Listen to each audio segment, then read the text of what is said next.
Hello class. ये हमारा second topic है फर्स्ट यूनिट का। फर्स्ट टॉपिक था इंटरनेट, जिसमें हमने बेसिक्स पढ़े हैं, उसके फीचर्स पढ़े हैं। अब नेक्स्ट चैप्टर में हम नेटवर्क प्रोटोकॉल्स के बारे में पढ़ रहे हैं। प्रोटोकॉल का मतलब होता है सेट ऑफ रूल्स।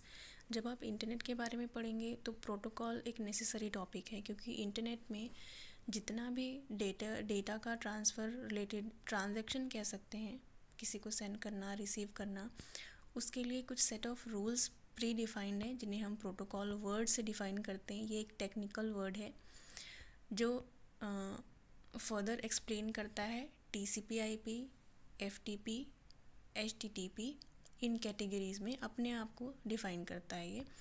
अभी सबसे पहला टर्म हमारे पास क्या है? नेटवर्क। यानी नेटवर्क क्या होता है? ग्रुप ऑफ टू और मोर डिवाइसेस दैट कैन कम्युनिकेट, यानी दो डिवाइसेस जो आपस में कनेक्ट होकर के डेटा शेयर कर सकते हैं। यहाँ पे जब हम डिवाइस की बात करते हैं तो डिवाइस का मतलब होता है हर एक तरह का इलेक्ट्रॉनिक आइटम जिसको दूसरे इलेक्ट्रॉनिक आइटम के साथ पेयर या कनेक्ट किया जा सकता है। और जब हम डिवाइस के बीच कम्युनिकेशन की बात करेंगे तो जो ह्यूमंस के बीच में कम्युनिकेशन होती है वो डिफरेंट है। वर्ड कम्युनिकेशन वही है, लेकिन डिवाइस आपस में कैसे हमारी तरह बात नहीं कर सकते। वो कैसे कम्युनिकेट करते हैं? आपस में डेटा ट्रांसफ़र करके कम्युनिकेट करते हैं।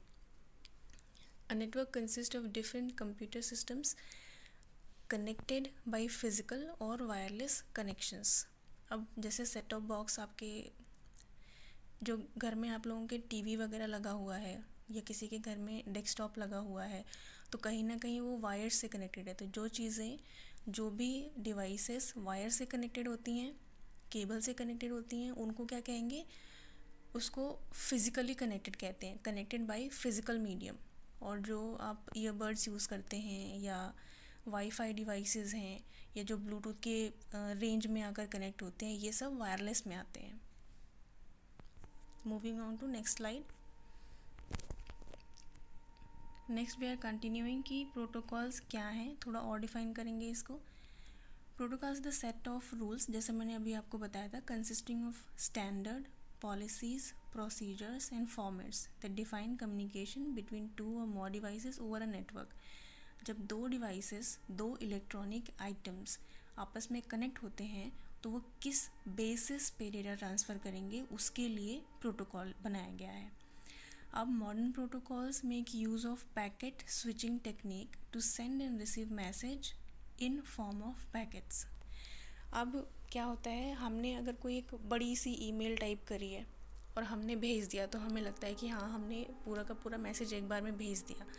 लेकिन हमारा इलेक्ट्रॉनिक डिवाइस जो है, जो हमारा कंप्यूटर है, वो क्या करता है? वो उस मैसेज को छोटे छोटे पैकेट्स में डिवाइड करता है, क्योंकि उसके लिए वो बहुत भारी सामान है। एक आपने 10 पेजेस की डॉक्यूमेंट्स भेजनी है, किसी को फॉरवर्ड करनी है। मैं आप लोगों को सिंपल लैंग्वेज में समझा रही हूँ, ताकि अगर आप समझ जाएंगे तो लिखने का काम आप अपने आप कर लेंगे। ये क्या काम करता है, मैं बस वो आपको समझाने की कोशिश कर रही हूँ। बाकी इसमें टेक्निकल टर्म्स सारे लिखे हुए हैं, वो आप पढ़ लेंगे। तो क्या होता है, आपने 10 पेजेस की एक डॉक्यूमेंट क्रिएट की और उसको आपने भेज दिया, लेकिन सिस्टम के लिए उसको फॉरवर्ड करना तो बहुत मुश्किल है। एक ही बार में थोड़ी ना पूरा भेज देगा।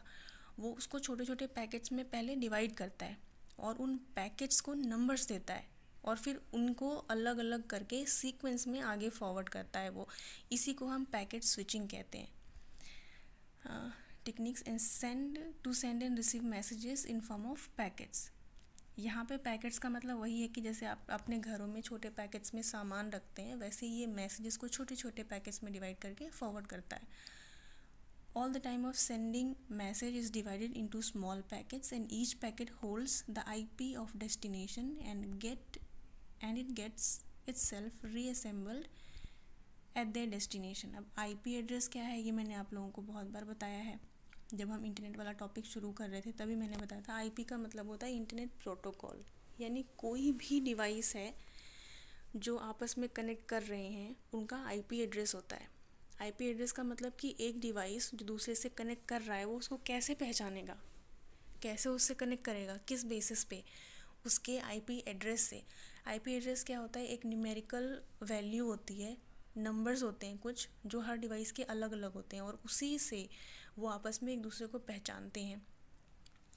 तो ये जो पैकेट्स हैं इनकी नंबरिंग होती है, इन सब के पास आईपी एड्रेस होता है कि इनको कहाँ जाना है, और जब ये रिसीवर के पास जाते हैं तो ये जो पैकेट्स अलग अलग गए थे ये वहाँ पर असेंबल हो जाते हैं और फिर हमारे सामने डॉक्यूमेंट खुलता है बिल्कुल वैसा ही जैसा सेंड किया गया था। There are some high-level protocols that operates directly with applications are FTP, HTTP in addition with IP। अब ये जो प्रोटोकॉल्स हैं FTP और HTTP ये हमेशा IP के साथ कोलैबोरेशन में ही यूज़ होंगी, क्योंकि बिना IP के तो आप इंटरनेट पे कुछ भेज ही नहीं सकते। तो आप ऐसा नहीं कहेंगे कि बाकी जो दूसरी प्रोटोकॉल्स अप्लाई हो रही हैं तो ये IP अलग से आएगा, नहीं, ये तो सबके साथ ही यूज़ होगा, क्योंकि हमें अगर कुछ भी भेजना है तो डिवाइस का IP तो हमको चाहिए ही चाहिए। These are also called basic data communication protocols। किसी भी तरह के कम्युनिकेशन में अब फाइल ट्रांसफ़र कर रहे हैं तो आपको चाहिए HTTP क्या है, वो जब आप वेब में सर्च करते हैं चीज़ें तो वहाँ पे ऑपरेट होता है। IP क्या है, डिलीवर करने के लिए एक एड्रेस चाहिए होता है। अब देखो यहाँ पे TCP IP क्या है, ट्रांसमिशन कंट्रोल प्रोटोकॉल, ये इसका फुल फॉर्म है TCP का। is an important network protocol that is used in transmission of data over network। Network मतलब जब दो डिवाइसेस आपस में कनेक्ट होते हैं तो वहाँ पे डेटा ट्रांसफ़र करने के लिए ये वाला प्रोटोकॉल यानी रूल जो है वो फॉलो होता है। TCP works together with IP, ये हमेशा साथ में ही काम करते हैं, अलग अलग काम नहीं करते। TCP क्या होता है, डेटा होता है, डेटा होल्ड करता है, और IP क्या होता है, वो एड्रेस होता है। देखिए TCP controls the transfer of data to make the transaction reliable। TCP क्या करता है, controls the transfer of data, मैंने कहा ना TCP क्या है, डेटा है, controls the transfer of data to make the transaction reliable and TCP is responsible to deliver all the packets। ये इस चीज़ का ध्यान रखता है कि जो हमने इंफॉर्मेशन या जो भी डेटा हम फॉरवर्ड कर रहे हैं वो जितने भी पैकेट्स इसने क्रिएट किए हैं, छोटे छोटे पैकेट्स, वो सब के सब उसके डेस्टिनेशन पर रीच हो, वहाँ पहुँचे, बीच में से कुछ भी मिस ना हो, इसका ध्यान TCP रखता है।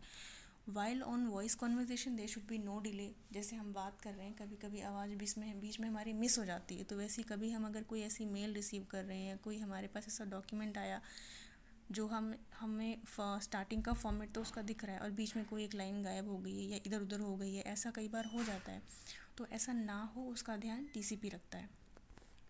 And at last it makes sure कि सारे पैकेट्स वापस से रीअसेंबल हो गए हैं डेस्टिनेशन पर पहुंच करके। इसका एग्जांपल देखेंगे, when dealing with network problem we often see some notification of failed to send message. आपके फ़ोन में ये कई बार होता है, जब आप मैसेजेस सेंड करते हैं तो आपको एक इंस्टेंट फॉरवर्ड आता है कि ये मैसेज सेंड नहीं हो पा रहा है या फेल्ड हो गया है, नहीं हो पाएगा। तो इसके लिए एक टर्म यूज़ होता है टाइम्ड आउट। TCP की लैंग्वेज में ये जो प्रोटोकॉल है, इस लैंग्वेज में हम इसको कहते हैं टाइम्ड आउट, यानी कुछ सेकंड्स होते हैं, उतनी देर में अगर आपका मैसेज सेंड नहीं हुआ तो मतलब अब नहीं होगा, जो टाइम लिमिट डिसाइडेड थी वो एक्सीड हो गई है आपकी, ठीक है। TCP work by numbering the packets, मैंने आपको बताया था ये पैकेट्स को नंबर्स देता है, as it does not have the system of addressing like IP। अब ये नंबर्स क्यों देता है पैकेट्स को, क्योंकि जो IP है वो उसके पास तो एड्रेस है। IP का मतलब यही होगा कि डिवाइस का एड्रेस है, इसको पता है कहाँ जाना है, लेकिन TCP को तो सिर्फ डेटा फॉरवर्ड करना है, तो कैसे याद रखेगा कि मैंने कितने पैकेट्स भेज दिए, कितने रह गए और सीरीज़ में कितने थे, तो ये उनको नंबर्स देता है। TCP work on numbers given by the device, identify numbers of sending end receiving devices which is called port. अब पोर्ट का क्या मतलब होता है, आप अपने सिस्टम में यानी अपने कंप्यूटर में एक साथ अगर 2-3 प्रोग्राम्स ऑपरेट कर रहे हैं तो कौन से वाले पोर्ट के थ्रू क्या भेज रहे हैं, क्या रिसीव कर रहे हैं, उसको हम पोर्ट कहते हैं। A port is simply the website और email address written in numerical terms that is readable by machine, ठीक है। अब देखो यहाँ पे क्या है, एक ईमेल एड्रेस लिखा हुआ है, सॉरी एक वो गूगल जो हमारा सर्च इंजन है उसका मैंने यहाँ पे लिखा हुआ है। जब हम सर्च करेंगे www.google.com तो हमारे लिए तो हमने इंग्लिश में टाइप कर दिया, लेकिन मशीन उसको कैसे सर्च करेगी, ये नीचे जो नंबर्स लिखे हुए हैं इससे सर्च करेगी। उसके लिए ये google.com कुछ नहीं है, उसके लिए ये जो नंबर्स लिखे हुए हैं यही असली चीज़ है जो आपको सर्च करके बताएगी। और इसमें ये जो लास्ट में 80 लिखा है ये डॉट नहीं है, ये कोलन साइन आएगा यहाँ पे, ये है पोर्ट। ठीक है, आप जो सर्च कर रहे हैं वो आपको एड्रेस किस पे कराएगी, वो इस पोर्ट नंबर पे एड्रेस करा कर देगी। Both the statements written above are the same, मतलब आप चाहे ये नंबर्स देख लें, चाहे आप ये स्टेटमेंट जो एक अंडरलाइन ब्लू कलर की स्टेटमेंट है ये देख लें, दोनों का मीनिंग सेम ही होता है। एक हमारे लिए है और एक मशीन लैंग्वेज में है। अब यहाँ पे ये एक एग्जांपल है जो अभी मैंने बताया था कि टीसीपी क्या करता है, पहले मैसेज को पैकेट्स में डिवाइड करता है। ये सेंडर का सिस्टम है, इसने एक मैसेज क्रिएट किया, उसको पैकेट्स में डिवाइड कर दिया गया और फिर ये पैकेट्स कहाँ आए, रिसीवर के पास आ करके, ये आए तो 1 2 3 ऐसे सीरीज़ में ही थे, फिर वापस आकर यहाँ असेंबल हो गए। असेंबल का मतलब जैसे थे वापस वैसे ही हो गए ताकि हम उसको पढ़ सकें। अब आईपी क्या है? The letter IP stand for the Internet Protocol. It's the set of rules that govern how packets are transmitted over a network. ये सिर्फ डिलीवर करने का काम करता है। जो पैकेट्स टीसीपी ने क्रिएट किए हैं इसको बस उसको डिलीवर कर देना है, nothing else. Addressing and routing are the two main functions of the IP protocol. Addressing and routing, यही दो इसके मेन फंक्शंस होते हैं। नाउ दो मेन फंक्शंस बता दिए मैंने इसके। Routing means forwarding the IP packets. Forwarding का मतलब और आगे इसको एक डेस्टिनेशन से दूसरी डेस्टिनेशन पहुंचाते रहना जब तक ये फाइनल रिसीवर तक ना पहुंच जाए। From source to destination, source कौन सा होता है, जो सेंड करता है, और डेस्टिनेशन क्या होती है, डेस्टिनेशन मशीन जहाँ पर रिसीव होना है over a network based on the IP address. IP address is a unique address of a machine. This machine can be computer. जैसे मैंने अभी आपको बताया था कि जब मैं मशीन कहती हूँ या डिवाइस कहती हूँ तो उसमें हम हर तरह के इलेक्ट्रॉनिक सिस्टम को इंक्लूड कर देते हैं। सिस्टम का मतलब होता है कंप्यूटर हो गया, लैपटॉप हो गया, आपका ब्लूटूथ हो गया, कोई भी डिवाइस, मोबाइल भी हो सकता है, सब कुछ आ जाएगा इसमें। कंक्लूजन क्या है, TCP is data and IP is location, as simple as that. अब यूजेस क्या हैं आईपी एड्रेस के?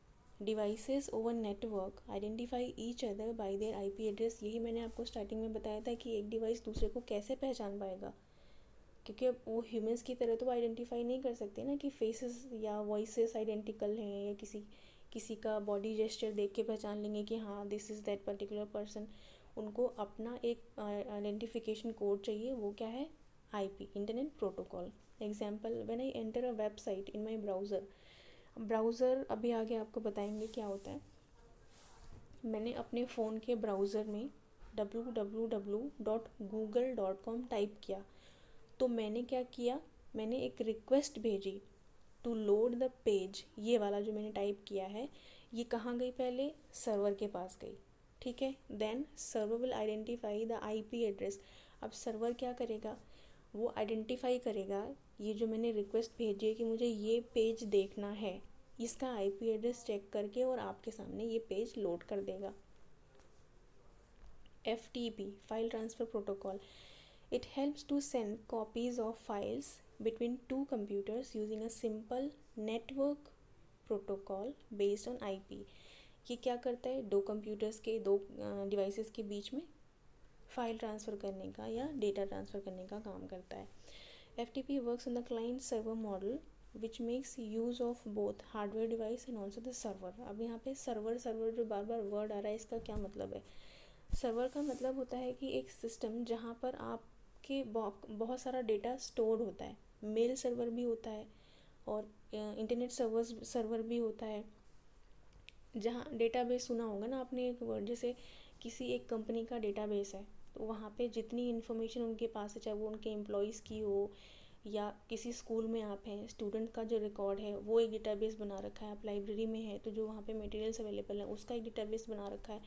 ऐसे ही आप ओवर द इंटरनेट कुछ भी सर्च करते हैं तो वो सारी इन्फॉर्मेशन पहले आप सर्वर के पास एक रिक्वेस्ट भेजते हैं कि हाँ मुझे ये पेज देखना है या मुझे ये वेबसाइट विजिट करनी है। ये सब बहुत क्विक होता है, लेकिन होता एक सिस्टमेटिक चैनल के थ्रू ही है। In this model client send the IP address and port number to the server on which the client will session. Example, web browser where we address ourselves means when we request the server for host name we automatically send our IP to the server. अब मैं इसमें आपको एक example बताती हूँ. जैसे कि suppose मुझे अपनी मेल चेक करनी है, मुझे देखना है कि कोई मैंने बहुत टाइम से मेल चेक नहीं करी है, मुझे चेक करना है कि कहीं कोई नोटिफिकेशन तो नहीं आया हुआ है, या मैंने कुछ जगह पे एग्ज़ाम्स दिए थे क्या वो तो नहीं आए हैं, मेरे पास कोई मेल फॉरवर्ड आई है. तो मैं क्या करूँगी, मैं पहले लॉगिन करूँगी, और जैसे ही मैंने उस साइट पे जा कर के लॉगिन किया तो उसका जो सर्वर है वहाँ पे मैंने अपना IP एड्रेस खुद प्रोवाइड कर दिया, क्योंकि मैंने अपनी डिटेल इंटर करी. एक डिवाइस है मेरे पास जिससे मैंने उस वेबसाइट को एड्रेस किया, वहाँ पर लॉगिन किया, तो मेरी डिटेल उनको मिल गई, उन्होंने मुझसे कनेक्ट कर लिया. अब मेरी जो भी क्वेरी है वो मैं जब वहाँ टाइप करूँगी तो सर्वर के पास रिक्वेस्ट जाएगी कि मैं क्या सर्च करना चाहती हूँ, और वो मुझे रीडायरेक्ट करता रहेगा. बस यही काम होता है यहाँ पे. अब है थर्ड HTTP यानी hyper text transfer protocol. This is a standard used by web browsers and servers to communicate. यहाँ पे ये हमारे लिए नहीं है, ये किसके बीच में काम करता है, ब्राउज़र और सर्वर के बीच में. मैंने अभी आपको सर्वर के बारे में बता दिया. ब्राउज़र क्या होता है ये भी आप जानते हैं, आपके फ़ोन में एक पर्टिकुलर एप्लीकेशन होती है, एक सॉफ्टवेयर डिज़ाइन किया गया है जिसके थ्रू इंटरनेट पर अवेलेबल सभी चीज़ों को आप एक्सेस कर सकते हैं, ढूंढने के लिए बनाया गया है इसको. तो जो ब्राउज़र और सर्वर के बीच में कम्युनिकेशन के लिए प्रोटोकॉल बना है वो है HTTP. It is easy to identify as it is written in the URL. अब URL क्या है, यूनिफॉर्म रिसोर्स लोकेटर. जब भी आप कोई वेबसाइट सर्च करते हैं तो वहाँ पे आपको ये, पहले तो ये बता दूँ कि जो यहाँ पे आपने वेबसाइट सर्च करी है, ये जो पूरा कॉलम होता है जहाँ पे हम लिखते हैं सर्च करने के लिए, इसको URL बोलते हैं. यहीं पे हम टाइप करते हैं. URL का मतलब है ओवर द इंटरनेट जितनी भी रिसोर्सेज अवेलेबल हैं उनका कोई ना कोई एक एड्रेस होता है, उसी एड्रेस से हम उनको सर्च कर सकते हैं, वही है URL. अब यहाँ पे ये HTTP आपने देखा होगा, कभी भी हम इसको टाइप नहीं करते हैं, ये ऑटो फिल होकर के ही आता है, क्योंकि ये अप्लाई होगा ही होगा, अलग से हमें ऐड करने की ज़रूरत नहीं है, इनबिल्ट फीचर है, ऐसा कह सकते हैं. This protocol is very much similar to FTP, as here also the client request files from a server while is located at a far remote place. यहाँ पे भी कुछ उसी तरह का काम हो रहा है कि हमने सर्वर से रिक्वेस्ट करी, हम कहीं बहुत दूर दराज में हैं, हमने रिक्वेस्ट करी कि हमको so and so cheese search करनी है, और वहाँ पे क्या हुआ, हमारे ब्राउज़र और सर्वर के बीच में कम्युनिकेशन हुआ और उसने हमें वो फाइल लोड करके दे दी. But in case of HTTP it is usually a web browser. FTP में क्या हो रहा था, मैं खुद अपनी मेल ID एंटर करके अपना IP प्रोवाइड करा रही थी ना उसको, सर्वर को, ताकि वो मुझे रिडायरेक्ट कर सके उन सभी पेजेस पे जहाँ जहाँ मैं जाना चाहती हूँ या जो चीज़ें मैं चेक करना चाहती हूँ. अब यहाँ पे क्या है, इन case of HTTP it is usually a web browser that request HTML files from a web server. अब यहाँ पे वो काम कौन कर रहा है हमारे लिए, HTTP कर रहा है, ये वाला प्रोटोकॉल कर रहा है, which are then displayed in the browser with text, image and hyperlinks. Browser ने रिक्वेस्ट भेजी, ये प्रोटोकॉल फॉलो हुआ, हमारे सामने पेजेस, लिंक सब कुछ खुलकर आ गए. अब आपको जो चीज़ इसमें से चाहिए आप सर्च कर लीजिए. Since most browsers are default to HTTP, you can simply type the domain name and have the browser autofill HTTP. मैंने अभी आपको बताया था ये जो HTTP है ये ऑटोफिल होकर के आता है, ये वाला पोर्शन, तो आपको ये टाइप करने की ज़रूरत नहीं है. आप सिर्फ डोमेन नेम मतलब जो आपको सर्च करना है आप सिर्फ उतना पोर्शन टाइप करेंगे और आपका काम हो जाएगा.